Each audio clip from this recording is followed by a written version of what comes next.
For today's video mga ka-auntie, mga ka-angkol, samahan niyo po ako. Pupunta po tayo sa San Pedro, only here in Davao City.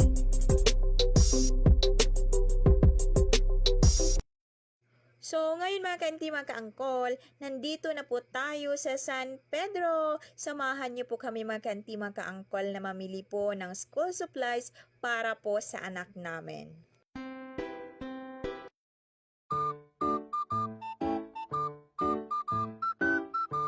So, ngayon mga ka-auntie, mga ka-angkol, nandito na po tayo sa may bag section. So, maghanap po tayo ng mura para makatipid. So, dito naman po ay ito po yung mga school supplies. So, ayan mga ka-auntie, mga ka-angkol, ang saya po ni Mr. Ayan, bumili siya ng kanyang medyas para po sa trabaho kasi nga po daw, botas na po. Sabi ni Mr. mga ka-auntie, mga ka-angkol, "Huy ni, bidyuhan mo naman ako." So, ngayon mga kanti, mga ka-angkol, ay nakasakay na po kami ng tricycle. Alam nyo ba kung saan kami pupunta? Pupunta kami ngayon sa Rojas Night Market.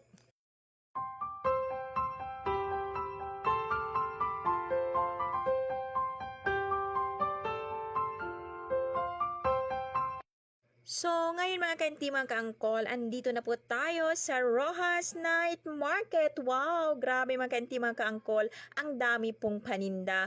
Pera na lang po ang kulang, baka naman po ang kelmeta. Magpatuloy tayo sa ating paglalakad mga kanti, mga kaangkol. Halata na po sa mukha ng aking asawa mga kanti, mga kaangkol, na gutom na po siya.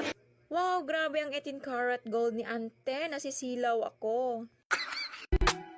Alam niyo ba mga ka-auntie, mga ka-angkol, gabi-gabi po ang dami pong tao dito sa Rojas Night Market. Alam niyo ba kung bakit?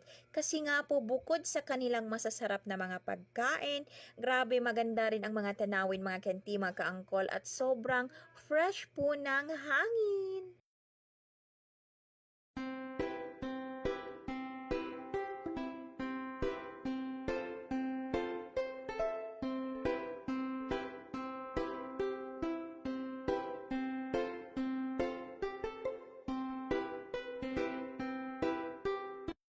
Bago po matapos ang aking video mga kanti, mga kaangkol, huwag niyo po akong kalimutang i-follow para updated po kayo sa aking next video.